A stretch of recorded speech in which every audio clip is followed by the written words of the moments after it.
En videos anteriores ya habíamos hablado de lo que es Quadas, lo que es Prisma para la realización de revisiones sistemáticas en estudios de diagnóstico. Hoy vamos a revisar de cómo se hace en los gráficos de Quadas, que por ejemplo en este artículo que le estoy mostrando aquí, donde habla sobre la precisión diagnóstica de la tomografía computada para detectar apendicitis en pacientes adultos. Ya me voy rápidamente a lo que le estoy hablando acerca de lo que es Quadas 2. Entonces, ya en la parte de los resultados, aquí también vemos el diagrama Prisma, que también lo hemos visto anteriormente, pero aquí esto es lo que quería llegar hoy, lo que vamos a ver hoy, que es los gráficos de Quadas 2, donde estamos viendo un gráfico de todos los artículos incluidos de manera generalizada aquí, mostrando cuál es el análisis de los sesgos de los artículos en general, que aquí tiene cuatro ítems importantes, que son los que se evalúan en un artículo de diagnóstico, que es la selección de pacientes, el test índice, el test de referencia y el seguimiento y el cronograma de los pacientes. Aquí el test índice es el test que nosotros estamos poniendo a prueba, ¿ya? Y el test de referencia es el test que dice la verdad. Entonces, este es uno de los gráficos de Quadas donde nos indica de manera general dónde se están produciendo los mayores sesgos de los artículos revisados, que aquí es en el seguimiento y en el cronograma de los pacientes. También hay un alto sesgo en lo que son los estándares de referencia.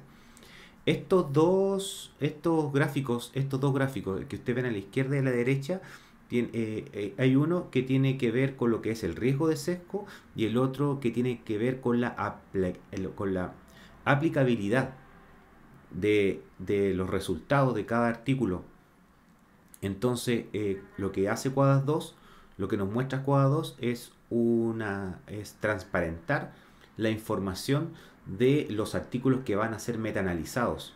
Porque aquí no es un momento, no es una etapa para sacar artículos, excluir artículos porque hay mucho riesgo de sesgo.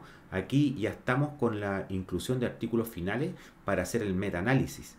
Entonces, los artículos incluidos están en esta situación que ellos muestran acá. Y el otro gráfico de Quadas 2 es el gráfico por artículos. Ellos, la verdad, que hicieron una revisión sistemática que incluyeron alrededor de 60 y tantos artículos. Y es lo mismo, pero ahora especificado por cada artículo que ellos revisaron.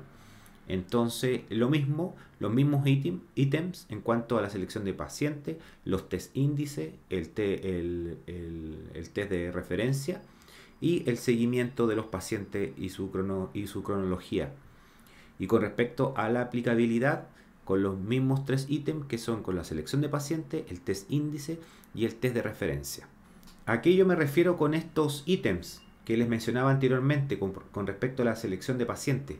¿Qué significa esto? ¿En qué me tengo que fijar para saber si hay un alto riesgo, un bajo riesgo o un riesgo que no está claro? Con respecto a la selección de pacientes, la pregunta que hay que responder es si podría haber habido algún sesgo en la selección de los pacientes. ¿En cuanto a qué? Por ejemplo, si se incluyó una muestra de pacientes consecutivas o aleatorias, si se evitó un diseño de casos y controles y si se evitó en el estudio que hubiesen exclusiones inapropiadas. Acá dice que un estudio debe incluir todos los pacientes consecutivos o una muestra aleatoria de los pacientes con sospecha de la enfermedad. Si un estudio excluye pacientes de forma inapropiada, proporcionará unos resultados que sobreestimarán la precisión. Y con respecto a la aplicabilidad en el ítem de la selección de pacientes, la pregunta que hay que responder es: ¿hay duda que los pacientes incluidos y el lugar no se ajusten a la pregunta de revisión?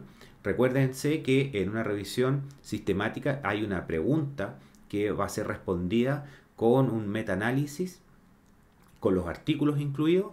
Entonces, supuestamente el artículo que están incluyendo, el artículo que dice, Por ejemplo, en el estudio que revisamos sobre la apendicitis, decían pacientes adultos y puede que en algún artículo estén abordando pacientes pediátricos. Entonces, en ese caso, no habría concordancia en lo que ellos revisaron con lo que declararon en la pregunta de investigación.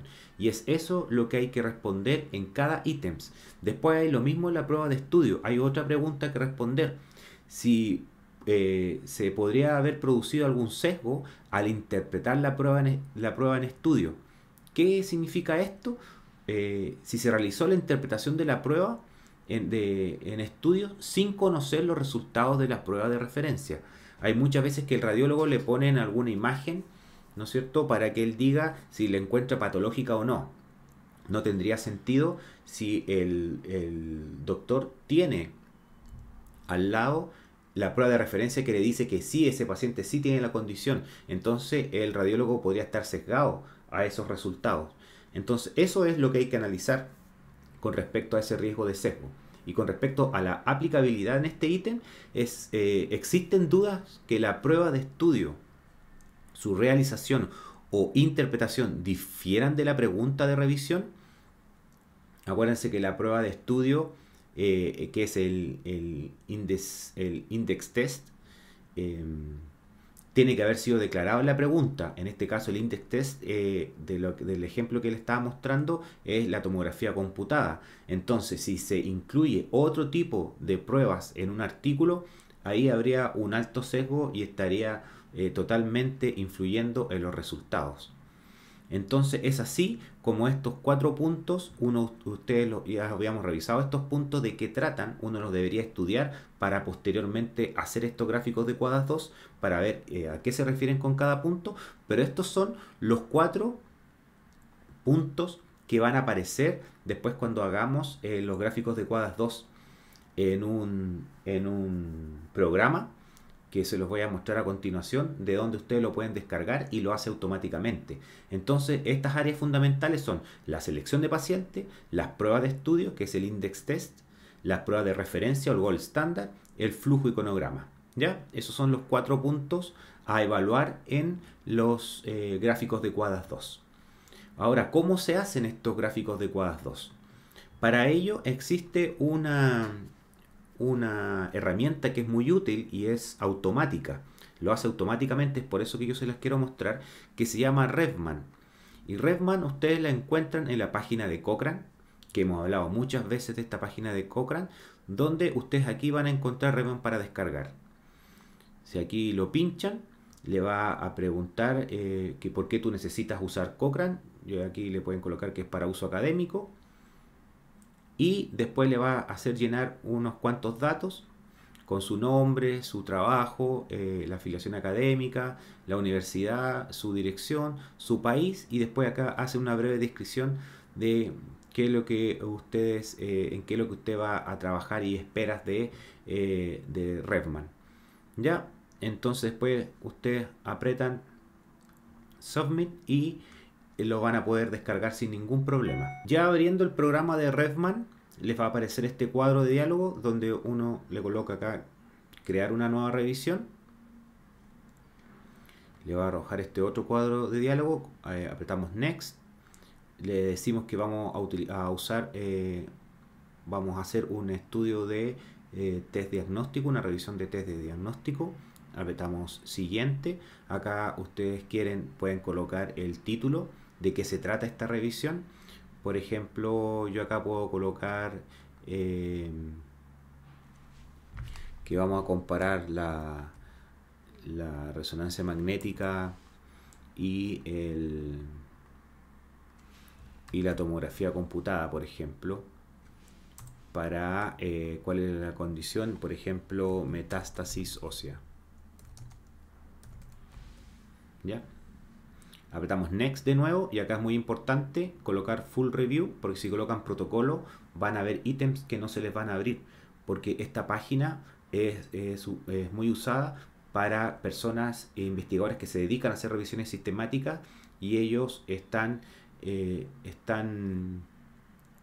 haciendo su trabajo en conjunto con Cochrane, y esta página ellos la pueden linkear a otras páginas también y mientras ellos van trabajando se va subiendo automáticamente a la página web.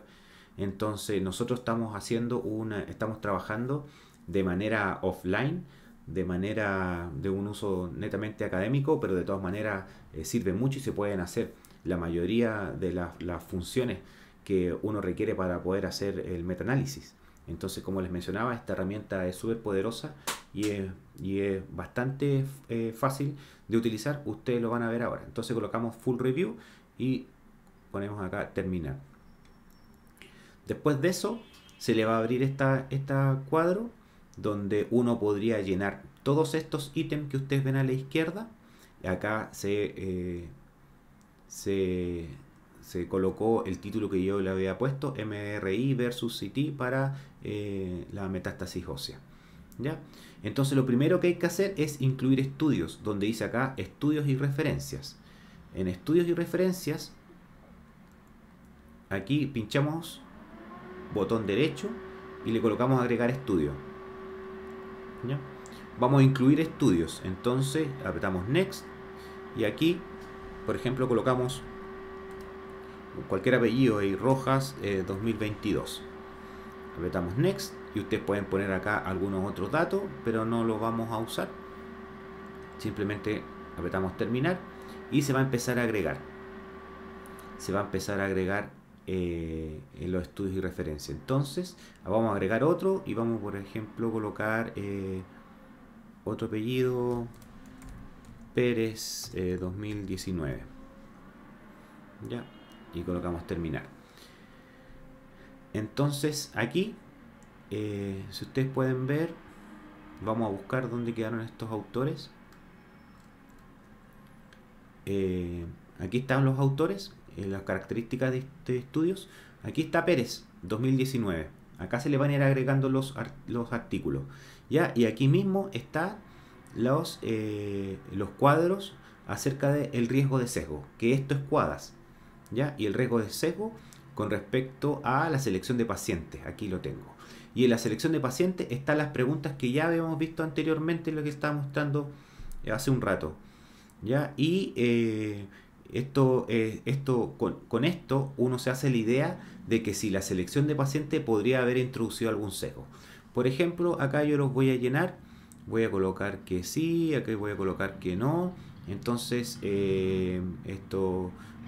sí, también introduce sesgo. Entonces, yo aquí voy a colocar, entonces la selección de pacientes introdujo sesgo o no. Yo voy a colocar que no está claro. ¿Ya? Entonces, con respecto a la aplicabilidad, que lo estábamos revisando también anteriormente, los pacientes estaban en coherencia con la pregunta de investigación. Yo le voy a poner que sí están en coherencia. Entonces hay un bajo riesgo de sesgo. Lo mismo con el index test, ¿ya? Que es el test que nosotros estamos poniendo a prueba. ¿Ya? Entonces lo mismo, acá me está preguntando si los resultados, la interpretación de resultados estaban sin el estándar de referencia. Yo lo voy a poner que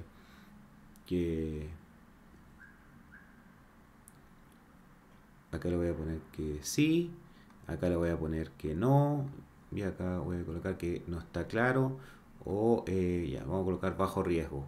Y con respecto a la aplicabilidad, lo mismo. ¿Ya? Entonces aquí voy llenando con respecto al estándar de referencia lo mismo. Por eso les decía que es importante que estudien a qué se refieren con estos 4 ítems, que es muy importante saberlo para poder determinar si hay un alto o bajo riesgo. No hay riesgo, no hay riesgo, entonces acá hay un bajo riesgo. Con respecto a la aplicabilidad hay un bajo riesgo. Y con respecto al seguimiento y el cronograma de los pacientes, sí voy a colocar, no está claro, sí, acá voy a colocar un alto riesgo. ¿Ya?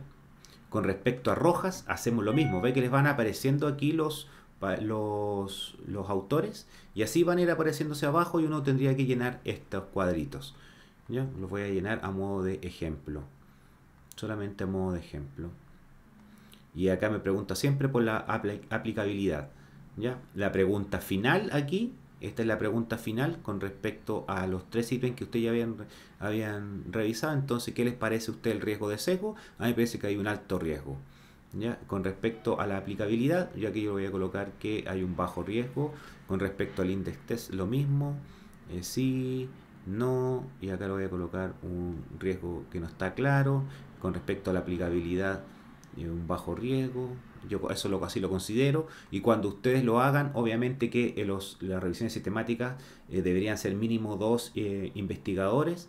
Por lo tanto, a esto uno debería llegar con consenso. En consenso a poder definir estos ítems. Así que si hay alto o bajo riesgo. Aquí estoy terminando de llenar esto rápidamente para poder mostrar cómo va a quedar esto. ¿Ya? Ahora, hay algunos puntos aquí que quizás a ustedes no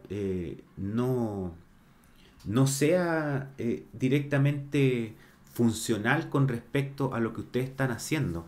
Podrían ustedes estar en desacuerdo con alguna de estas preguntas que se le están haciendo y ustedes consideren que, por ejemplo, si su revisión sistemática no tiene nada que ver con enrolar o no enrolar randomizadamente a estos pacientes. Entonces aquí en la selección de pacientes y en todos existe aquí una figura que si ustedes la pinchan, ustedes pueden cambiar estos preguntas que están adentro. Yo las podría sacar y podría agregar una nueva. Agregar. Y podría agregar cualquier cosa que yo o ustedes como investigadores estimen conveniente que se debería incluir, se debería tomar en consideración en el análisis de riesgo de sesgo. Entonces esto también se puede personalizar. Y esto con respecto a la selección de paciente, con respecto al index test, al test de referencia y al seguimiento también. Yo podría sacar esas preguntas y cambiarlas por otras o dejar una, etcétera. Eso también se puede hacer acá. Entonces, ¿cómo queda esto? Para poder ver los gráficos, nos vamos aquí donde dice figuras. ¿Ya? Y si uno aprieta aquí botón derecho, uno pone aquí agregar figuras. ¿Ya? Y acá las figuras que uno puede hacer o las hace automáticamente son los forest plot, las curvas ROC, y aquí estamos nosotros revisando hoy que son el riesgo de sesgo, como habíamos visto en el ejemplo al principio, que acuérdense que hay dos gráficos, uno general y el otro por artículo. También está para hacer el diagrama prisma, que lo hace automáticamente, el diagrama de seguimiento y otro tipo de figuras también. ¿Ya? Entonces, con respecto al riesgo y aplicabilidad, el gráfico, vamos a ver cómo nos queda. Apretamos Finish. Y aquí está. Este sería el gráfico general, ya donde lo habíamos hablado anteriormente, y es idéntico al gráfico del artículo que estamos viendo de tomografía computada. Este sería lo general, el riesgo incluyendo todos los artículos. Y ahora si queremos incluir el otro, volvemos a agregar figura y apretamos acá.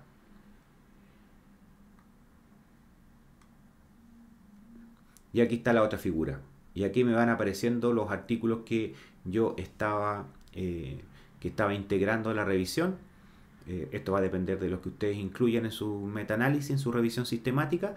Y aquí están los amarillos que no está claro, los verdes que hay un bajo riesgo y los rojos que son un alto riesgo de sesgo. Con respecto a la selección de pacientes, al test índice, al test de referencia y al seguimiento. Y con respecto a la aplicabilidad. ¿Ya? Y les vuelvo a repetir, estos ítems tienen que ser bien estudiados antes de poder hacer este análisis de sesgo para que ustedes lo tengan claro a la hora de decidir y de que ustedes se pongan de acuerdo como investigadores si va a tener un alto, un bajo o va a ser incierto o no está claro este riesgo de sesgo. Como ustedes se podrán dar cuenta, la verdad que es bastante sencillo realizar estos gráficos, lo hace automáticamente. Uno acá puede copiar y cortar estos gráficos, uno los puede y después llevar a su escrito final. Ya, más adelante vamos a ver cómo se pueden hacer los diagramas prisma, los forest plot que estaban aquí también, que estaban en las figuras, que uno también puede agregarlos aquí. Los forest plot, las curvas ROC, eso ya lo vimos anteriormente en el video anterior de cómo se hace un metaanálisis. Lo más recomendado es que para estudios diagnósticos se utilice el paquete estadístico de Stata y no Review Manager, porque no da todos los resultados que se necesitan para test de estudios de diagnóstico. Esto para estudios de intervención con estudios con ensayos clínicos aleatorizados, se puede hacer completo el análisis estadístico, el metaanálisis a través de Redman. ¿Ya? Pero como les mencionaba, para estudios de diagnóstico, lo más conveniente para hacer el metaanálisis es hacerlo en Stata, como se lo mostré anteriormente. Existen otros programas también, que Stata es pagado, pero existen otros programas que son gratis, que los permite también hacer metaanálisis. Pero en lo que es el Quadas 2 los hace automáticos, lo hace muy rápido, es muy fácil de utilizar, y esa era la idea de hoy, mostrarles cómo funciona Redman y esta herramienta de Quadas 2 que debe de ir sí o sí en las revisiones sistemáticas.